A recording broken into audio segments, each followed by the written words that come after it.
Salut les élèves, deuxième baccalauréat, sciences mathématiques, sciences expérimentales, sciences techniques. Aujourd'hui, je vous propose un exercice de chimie concernant la leçon du suivi temporel des transformations chimiques. Je l'ai pris d'un livre manuel scolaire en chimie, Al-Moufid. Donc je vous montre le livre, voilà, Al-Moufid en chimie. Il s'agit de l'exercice numéro 7. Page 51, voilà l'exercice, la courbe.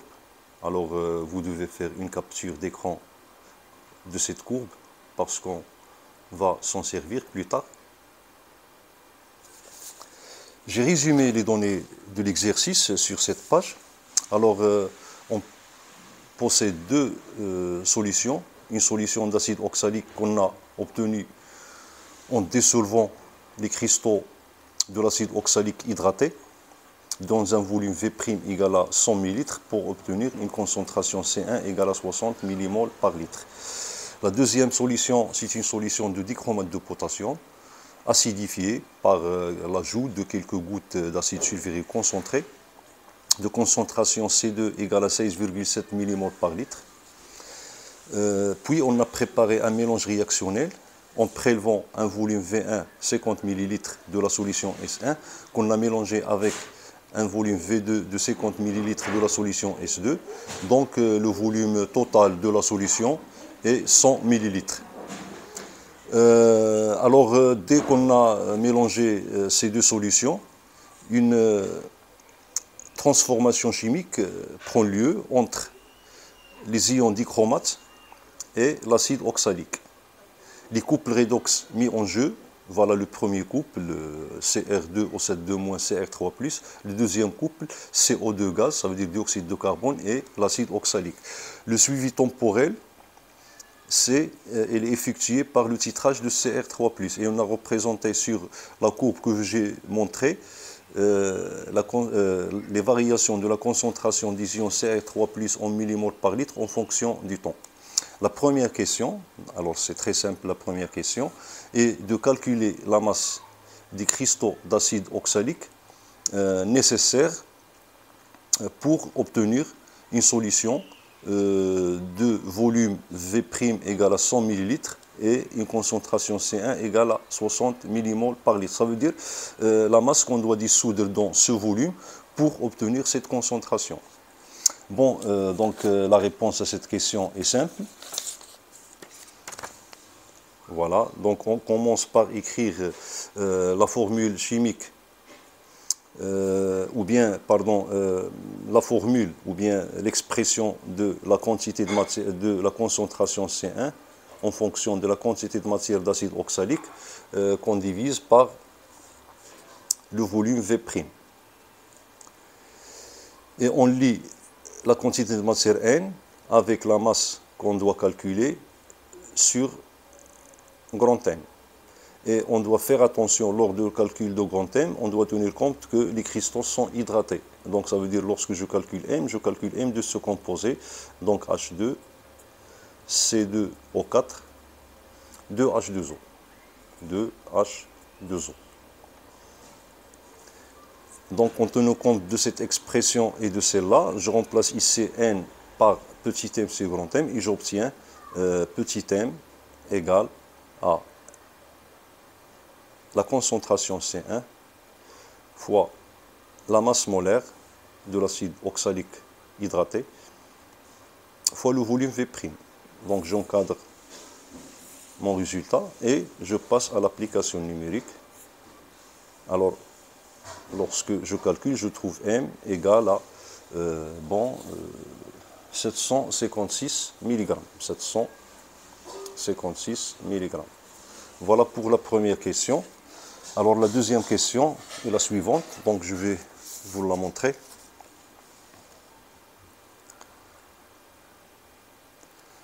Alors on étudie, voilà la deuxième question. Voilà, on étudie l'évolution en fonction du temps d'un mélange obtenu à partir de 50 ml de la solution S1 et de 50 ml de la solution dichromate de potassium. De 1, écrire l'équation de la réaction entre les couples Cr2O7 Cr3+, CO2, H2, C2O4. Donc la question 2.1. Je commence par, alors pour écrire l'équation facilement, je commence par écrire les deux de mes équations correspondantes aux deux couples. Alors je commence par le couple de l'acide oxalique. L'acide oxalique est un réducteur, alors il va libérer les électrons. Alors on a H2, C2O4, solide, pardon, aqueux. Alors il se transforme en CO2, gaz, en libérant des électrons. Et ici j'ai H2, donc je vais avoir 2H+, aqueux. Alors là j'ai C2O4, donc je multiplie ici par 2. Et pour équilibrer le charge, je multiplie ici par 2. Et voilà la demi-équation équilibrée correspondante au couple donc acide oxalique. Je passe à la deuxième équation, demi-équation plutôt.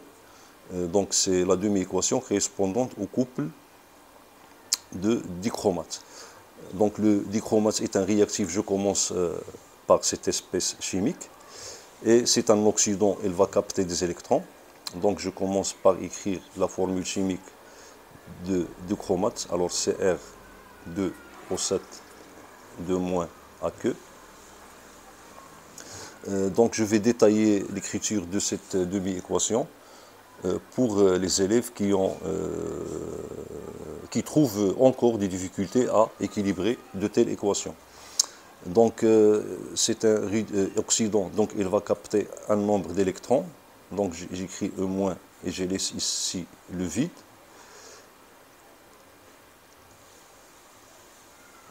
Donc on obtient les ions, donc lorsque cet oxydant capte les électrons, il se transforme en ion Cr3+ aqueux. Et je vois ici que j'ai l'élément oxygène, il est absent, donc je dois ajouter H2O. Voilà, plus H2O, liquide. Et puis je commence à équilibrer le nombre d'atomes. Ici j'ai 7 atomes d'oxygène. Là j'ai un seul atome, je multiplie par 7. Et là j'ai obtenu 14 atomes d'hydrogène. Okay. Ici j'ai pas d'hydrogène, et puisque cette oxydation se fait en milieu acide, donc je dois ajouter les protons H+. Et je multiplie par 14 pour équilibrer le nombre d'atomes d'hydrogène. Puis je passe aux charges. Bon, avant d'équilibrer les charges, je vois ici que j'ai 2 atomes de chrome. Ici, j'ai un seul atome. Alors, je multiplie par 2. Et comme ça, j'obtiens 6 charges positives du côté produit. Et là, j'ai 14 charges positives. Donc, moins 2, il reste 12 charges positives. Donc, je dois multiplier ici par 6. Donc, pour avoir ici 6 charges positives. Et je n'oublie pas de mettre les deux sens, le sens direct et le sens indirect. Sens direct, sens indirect. Pourquoi ces deux sens? Parce que cette réaction de réduction ou bien celle-là d'oxydation, ils peuvent, selon les conditions expérimentales, se dérouler dans les deux sens. Soit dans le sens direct ou bien le sens indirect. Maintenant, je passe à l'équation totale. Alors, toujours avant d'écrire l'équation totale, je dois m'assurer que le nombre d'électrons libérés par le réducteur, voilà, doit être égal au nombre d'électrons captés par l'oxydant. Alors ici, j'ai 2 électrons qui sont libérés par le réducteur et 6 électrons captés par l'oxydant. Alors, je dois ici multiplier par 3. Voilà. Alors, pourquoi je dois m'assurer que les électrons, ou bien le nombre d'électrons libérés par l'oxydant, par le réducteur, doit être égal au nombre d'électrons fixés par l'oxydant, parce que les électrons ne se trouvent jamais en solution. Dès qu'ils sont libérés par le réducteur, ils sont captés immédiatement par l'oxydant, et on parle ici d'un transfert direct d'électrons. Donc, j'écris maintenant l'équation globale. Alors, ici j'ai 3H2C2O4, 3H2C2O4, AQ, plus dichromate CR2O7, 2-, AQ, plus, alors ici j'ai 16H+, et là j'ai 3 fois 2, 6H+, ok. Donc 6H+, je retranche ces 6 protons de 14, il me reste ici, donc 8H+, 8H+, AQ. Et ici, je mets le sens direct uniquement. Pourquoi? Parce que les réactions d'oxydoréduction sont totales. Ça veut dire qu'on ne peut pas avoir le sens inverse spontanément. On pourra l'avoir, mais pas d'une façon spontanée. On va parler de ça plus tard. Donc ici, j'ai 2 fois 3, c'est 6 CO2, gaz, plus donc 2 CR3AQ, plus 7 H2O liquide. Et voilà mon équation équilibrée. Je passe maintenant à la question suivante.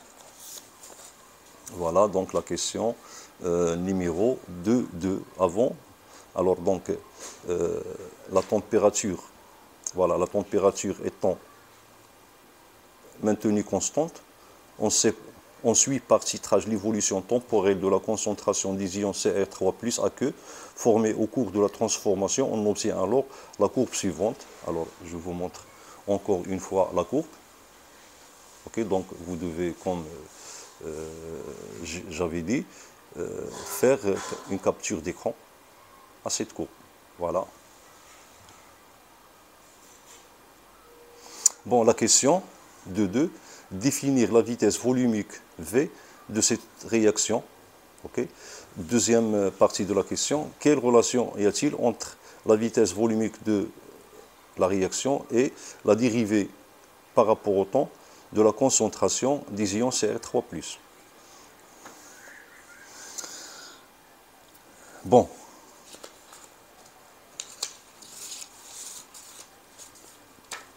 Alors la question 2.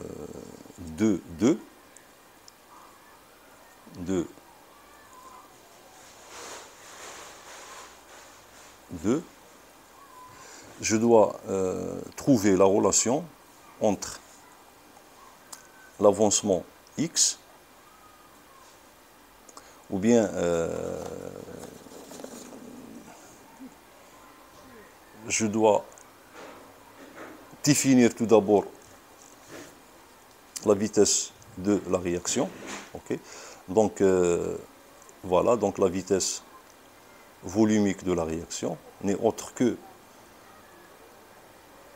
l'inverse du volume de la solution ou bien du mélange réactionnel fois la dérivée par rapport au temps de l'avancement x de t. Voilà. Alors dans notre cas, puisque sur la courbe on a représenté la concentration en millimoles par litre et le temps par seconde, donc l'unité c'est millimole litre moins 1. Ok, donc je dois mentionner que x de t est l'avancement de la réaction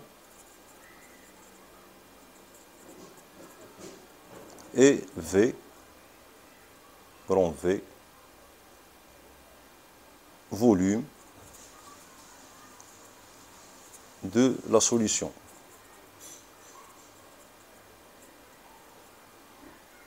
Et petit v, vitesse volumique de la réaction. Voilà, comme ça, j'ai défini la vitesse de la réaction, plutôt la vitesse volumique. Alors, petit 2, ou bien la deuxième partie de cette question, il nous demande de montrer que, ou bien de trouver la relation entre V. Quelle relation lie V et 1 demi de la dérivée de la concentration Cr3+, sur dt. Okay. Parce que nous, on n'a pas représenté les variations de x en fonction de temps, mais on a représenté la variation de la concentration. Alors je dois trouver la relation entre V et la dérivée de la concentration pour que je puisse utiliser la courbe pour calculer la vitesse volumique à des instants qu'on nous demande, et aussi trouver géométriquement le temps de demi-réaction. Bon, pour répondre à cette question, donc je dois lier tout d'abord x, l'avancement, parce qu'on calcule la vitesse à partir de la dérivée de l'avancement, avec la concentration d'ion Cr3+. Donc pour ce faire, je dois revenir, ou bien plutôt dresser le tableau d'avancement. Alors moi, déjà, j'ai ici la réaction. Ok, donc je ne vais pas la réécrire pour ne pas perdre de temps. Donc je dresse mon tableau d'avancement directement sous cette réaction. Ok, alors voilà. Donc le tableau d'avancement, c'est ce tableau qui me permet de trouver la relation entre les différents aspects chimiques, ou bien quantité de matière des différents aspects chimiques qui se trouvent dans le mélange réactionnel en fonction de l'avancement. Alors donc ici c'est l'état initial, ça veut dire T0, l'état intermédiaire et finalement l'état final.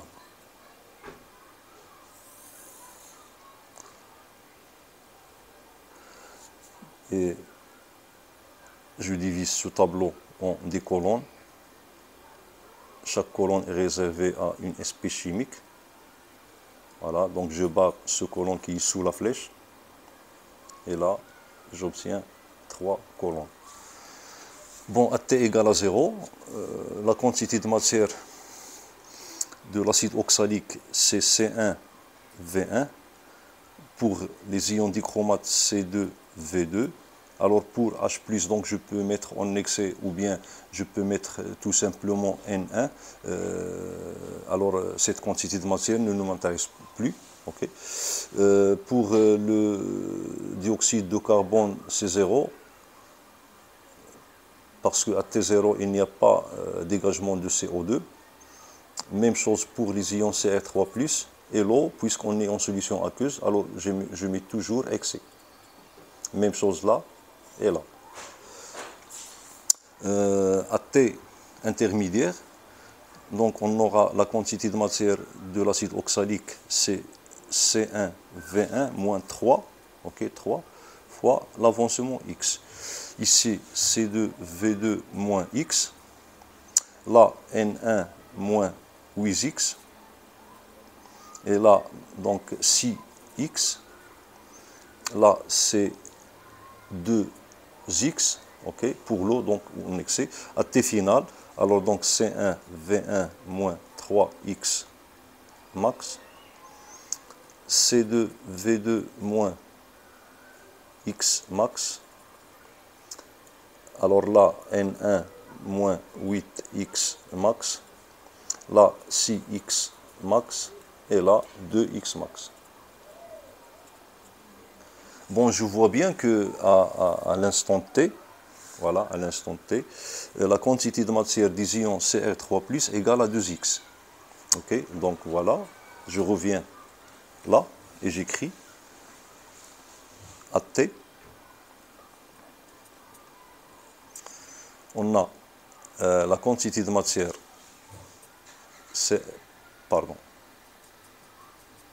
la quantité de matière des ions Cr3+, égale à 2x. Ok?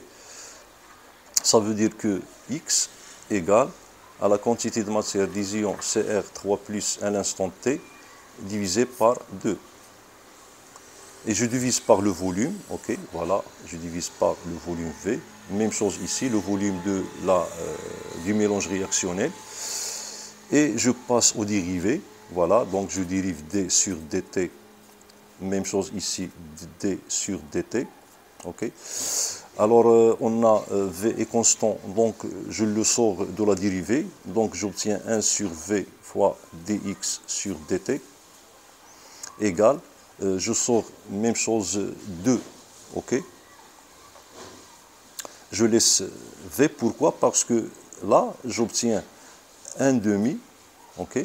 Alors, la quantité de matière de Cr3 divisée par le volume, en fait, c'est la concentration des ions Cr3. Et j'obtiens d sur dt, ok, de la concentration des ions Cr3+. Voilà. Et finalement, V, voilà, donc égal à 1 demi d sur dt de la concentration de Cr3+. Et là, je trouve la relation, donc 1 sur V dx sur dt, c'est la vitesse volumique, voilà, donc qui est égale à 1 demi fois la dérivée de la concentration Cr3+, par rapport au temps. Et voilà, donc, la réponse à cette question, on a trouvé la relation. Passons maintenant à la question 2.3. Alors, la question 2.3, voilà, 2.3.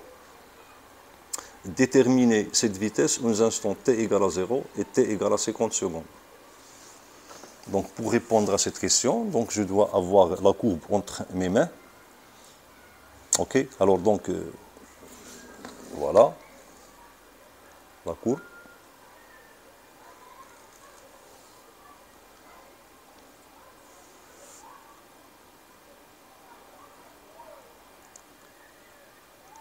Voilà, j'essaie d'agrandir, ok, pour qu'il apparaît bien.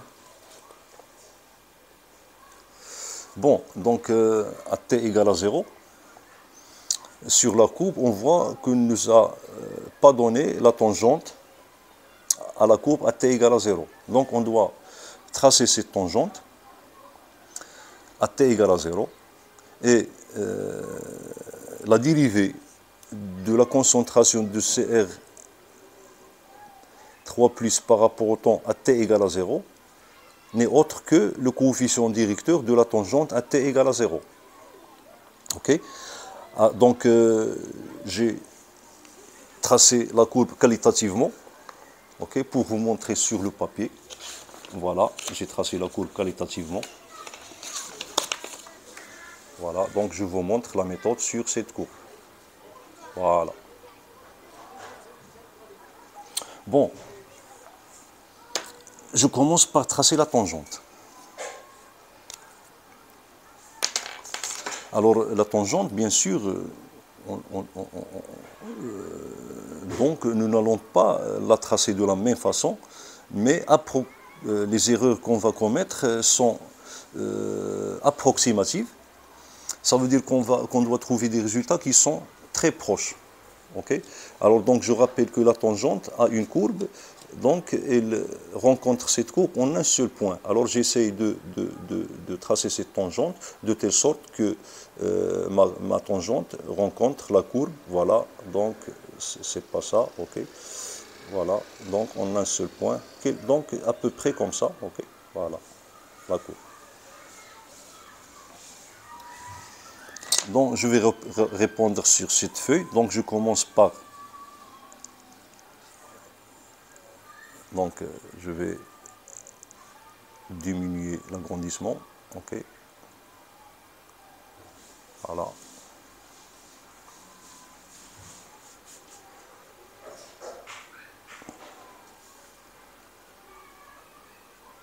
Donc 2, 3. Donc on doit déterminer V0 à T égale à 0. Alors j'ai tracé la tangente. Donc, tout d'abord, je dois déterminer le coefficient directeur de la tangente à cette courbe. Et puis, je reviens à cette relation pour trouver la vitesse. Donc, je dois diviser la tangente par 2. Ça veut dire que V0 égale à 1 demi de la dérivée de la concentration des ions Cr3+, par rapport au temps, donc à l'instant t égale à 0. Donc je commence par déterminer la dérivée de la concentration par rapport au temps à t égale à 0, et j'ai dit que cette dérivée n'est autre que le coefficient directeur de cette tangente alpha. Bon, le coefficient directeur, ça veut dire tangente de l'angle alpha. Voilà l'angle alpha. Okay. Donc je dois choisir 2 points de la courbe. Et ces points, je dois les choisir de telle sorte que leurs coordonnées seront faciles à déterminer. Je commence par ce premier point, qui est l'origine. Okay. Okay. Donc en fait, V0 égale à 1 demi fois delta de la concentration Cr3+, divisé par delta T. Donc je choisis l'instant T 1 égale à 0. Donc la concentration Cr3+, 1 égale à 0. Et je choisis le deuxième point. Alors pour le deuxième point, okay, donc moi j'ai choisi l'ordonnée 10, voilà, 10 millimoles par litre. Alors le point qui appartient à l'ordonnée, je la projette sur ma tangente, voilà, bon à peu près.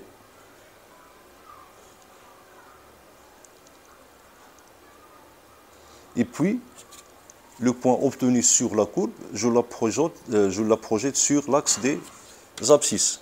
Et comme ça, je peux déterminer l'abscisse en tenant compte de l'échelle. Okay. Donc, en faisant ça, okay. Donc on n'a pas papier millimétré, donc vous n'avez pas besoin de tracer comme ça. Okay. Alors moi, j'ai trouvé que ce point a... Donc, sur l'échelle en centimètres, c'est 0,9 cm. OK?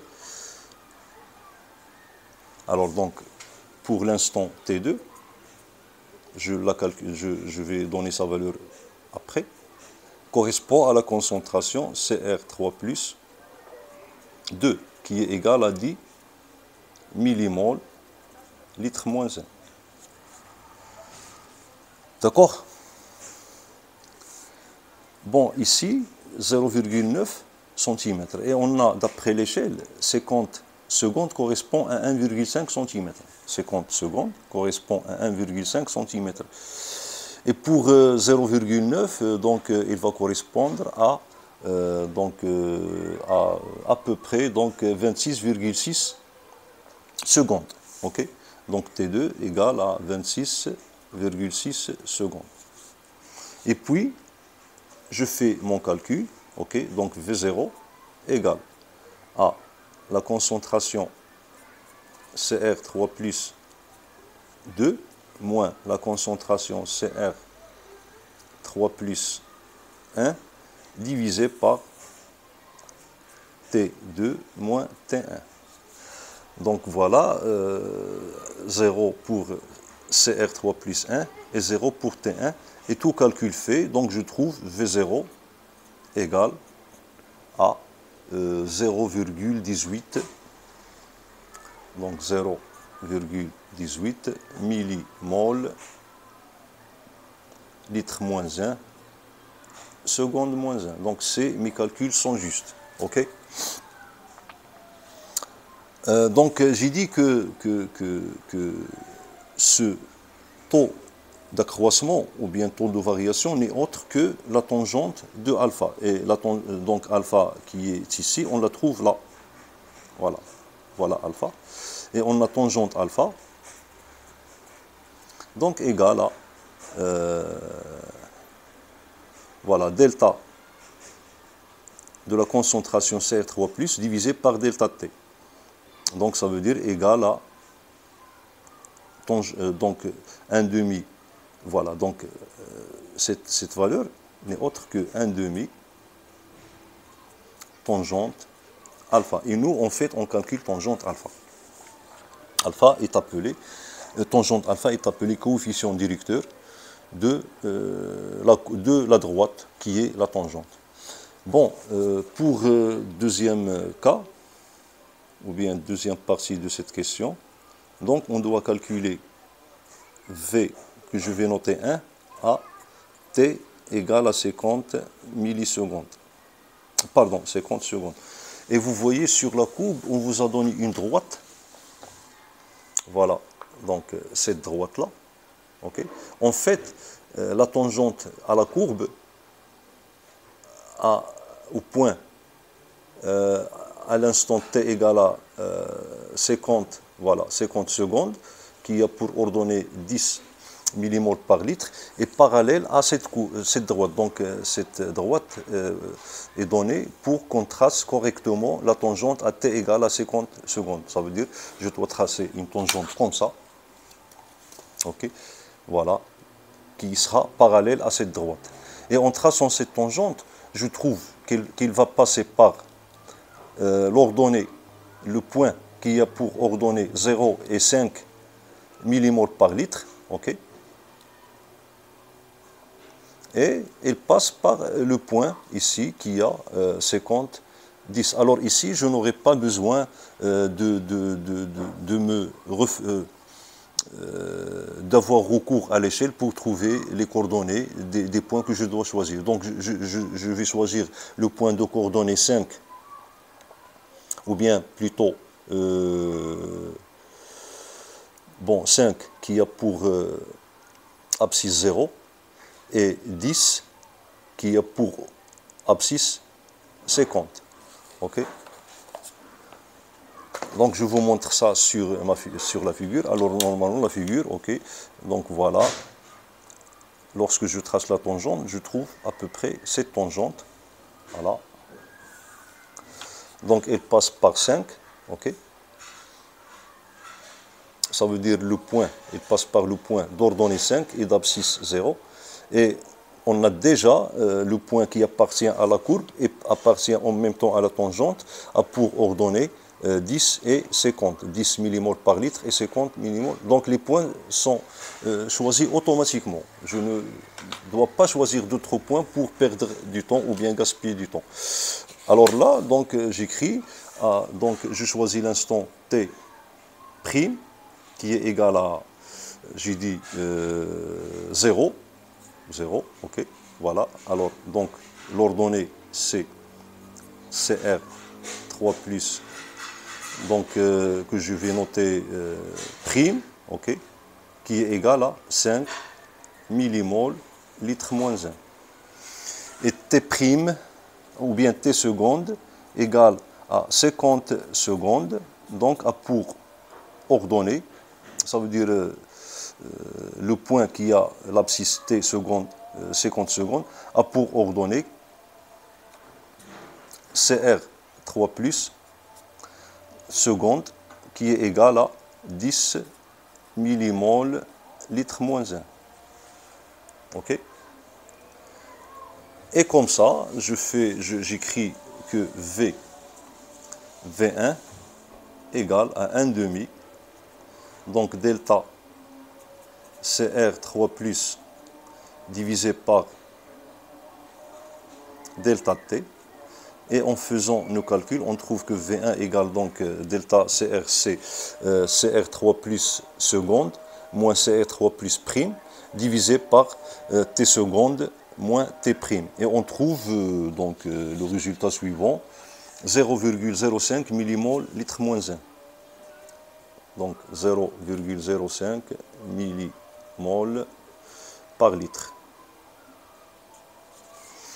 Alors pour savoir si mes résultats donc, peuvent être corrects, je compare V1 et V2. Alors V1 égale à 0,05 millimol par litre, V0 égale à 0,18 millimol par litre. Je constate que V1 est inférieur à V0 et en tenant compte que la température est maintenue constante, alors donc la vitesse doit diminuer au cours du temps et ce que j'ai trouvé. Alors donc j'aurai des chances que mes résultats seront justes. Au moins donc si je trouve le contraire, je trouve que V1 est supérieur à V0, dans ce cas, je dois refaire mes mesures pour trouver les valeurs de telle sorte que la vitesse V1 doit être inférieure à la vitesse V0. Bon, passons donc à la question suivante. Bon, la question de 4, voilà. Vers quelle limite tend la concentration des ions Cr3+. Alors vous voyez sur la figure que les mesures des concentrations de Cr3+ ne sont pas prises jusqu'à T final. Donc je dois trouver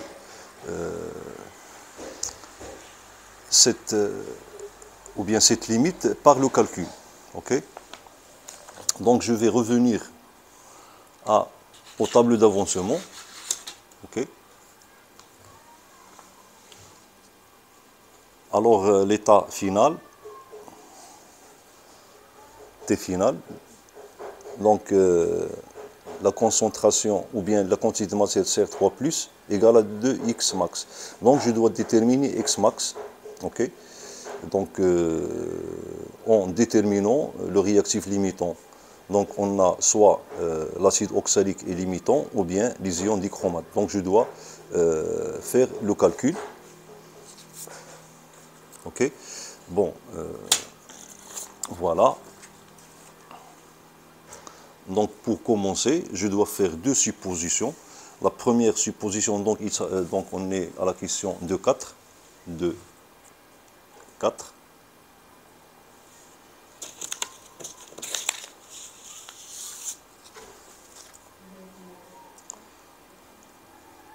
Donc détermination.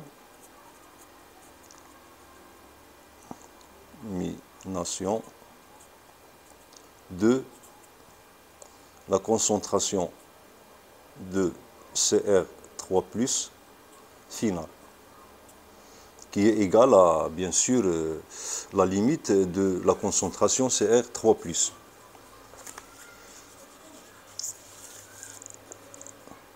Bon, voilà.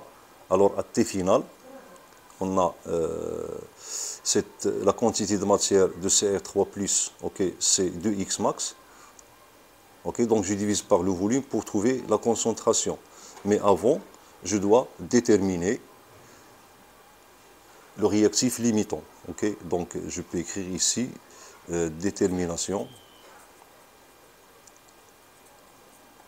du réactif limitant. Détermination du réactif limitant.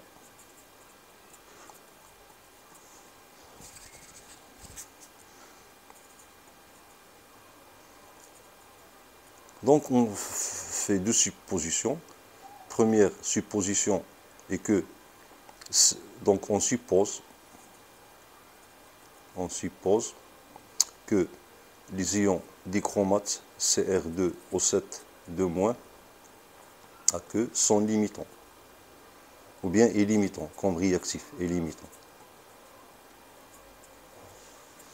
Ça veut dire qu'à T final,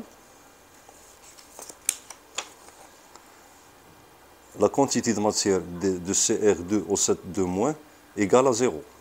Donc C2 moins V2, voilà. C2 V2 pardon, moins X max égale à 0.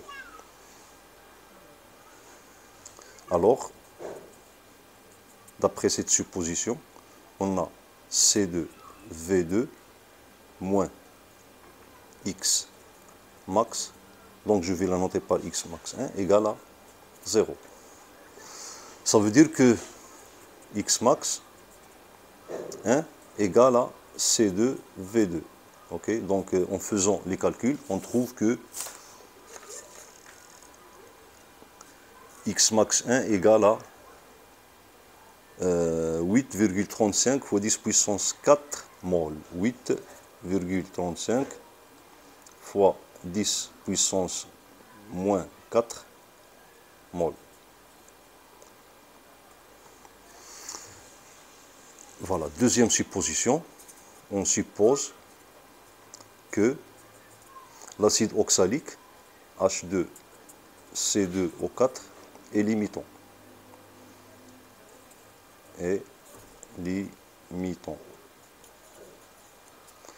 Donc ça veut dire que C1V1 moins 3X max égale à 0.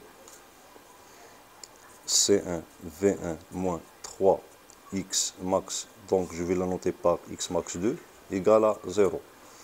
Ça veut dire que X max 2 égale à C1V1 divisé par 3. Et lorsque je calcule, je trouve que X max 2 égale à... Donc, bien sûr, je n'ai pas commis des erreurs au calcul. Je trouve que c'est 3 fois 10 puissance moins 3 mol.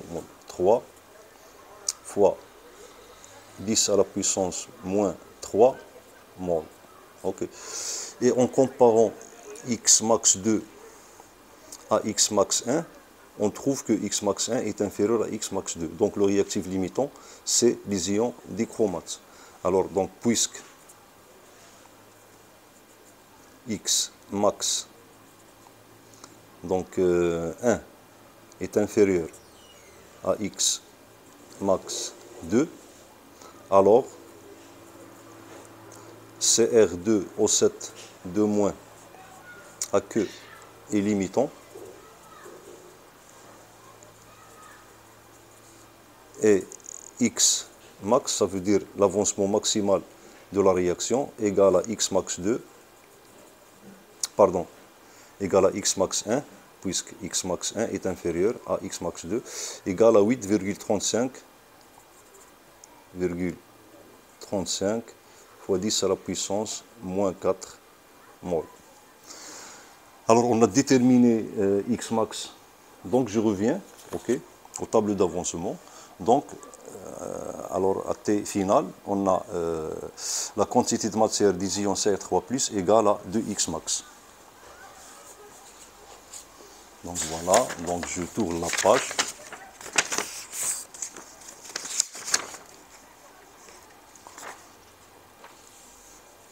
Voilà, donc 8,35 fois 10 puissance moins 4, ok.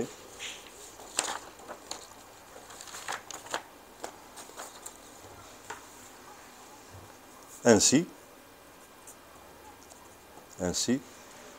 à T final, on a la quantité de matière des ions CR3+,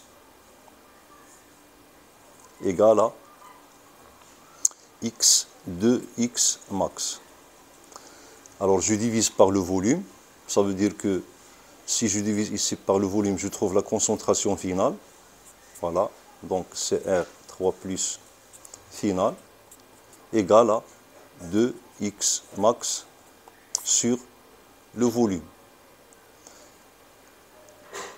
Voilà, j'encadre. Et puis je passe à l'application numérique. Et je trouve que CR3+ final égale à 16,7 millimol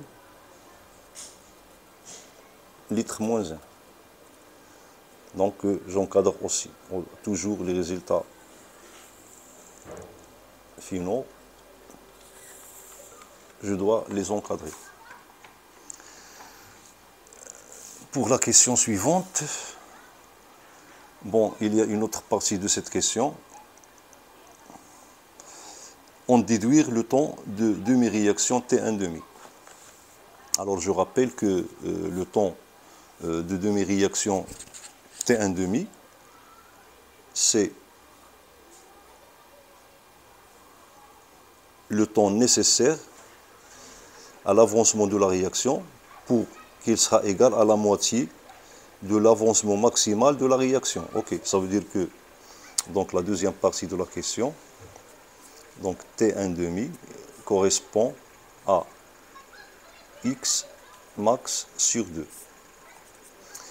Et pour les réactions totales, on a dit que T1 demi, c'est aussi le temps nécessaire au produit pour que leur quantité de matière sera égale à la moitié de leur quantité de matière finale. Pour les réactifs, le temps 1,5, c'est le temps nécessaire pour la disparition de la moitié de la quantité de matière initiale, okay, pour les réactifs. Alors, CR3, c'est un produit, donc ça veut dire que T1,5 correspond à la concentration CR3+, divisé par 2. Okay. Donc, on va déterminer T1,5 graphiquement. Alors, graphiquement, T1,5 égale. Alors, sur la courbe, donc je divise 16,7 millimoles par litre par 2. Alors, je trouve 8, donc on a déjà donc 8,35 fois 10 puissance moins 4. OK.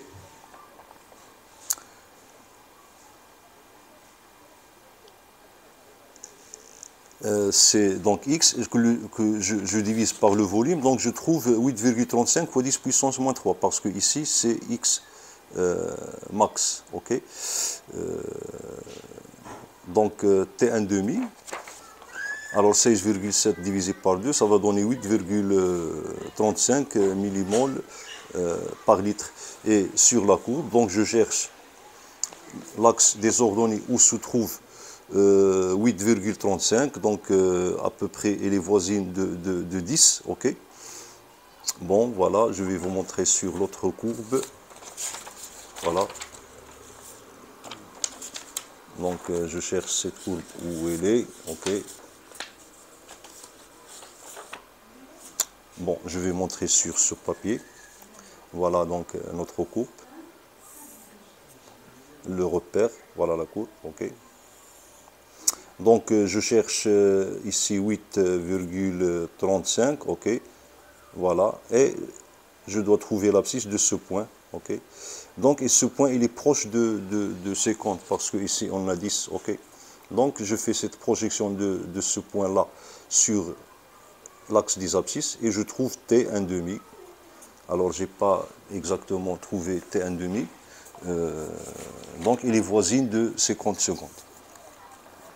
Bon, il nous reste une dernière question. Expliquer quantitativement, ok, voilà, donc, expliquer quantitativement les variations de la vitesse volumique de cette réaction au cours du temps. Donc, quantitativement, ça veut dire que je dois pas parler des quantités, ok. Alors, donc, pour expliquer ça, donc la dernière question, c'est 2,5. 2,5. Ok, alors, dans les données, la température est maintenue constante. Alors, au cours de la transformation, donc le facteur cinétique mis en jeu, c'est les quantités de matière des réactifs. Au fur et à mesure que la transformation se déroule, les quantités de matière des réactifs diminuent et la chance que les particules de ces réactifs entrent en choc diminue, et de là, la vitesse volumique de cette réaction diminue. Okay. Donc, la température étant maintenue constante, donc au cours du temps, au cours de l'évolution, de la transformation,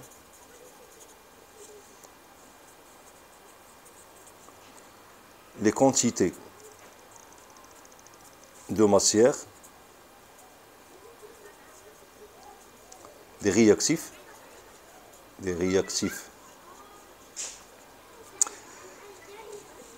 qui sont des facteurs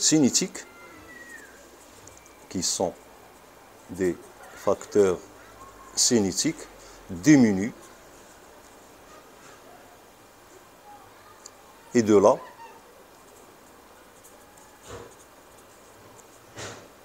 la vitesse volumique diminue. En fait,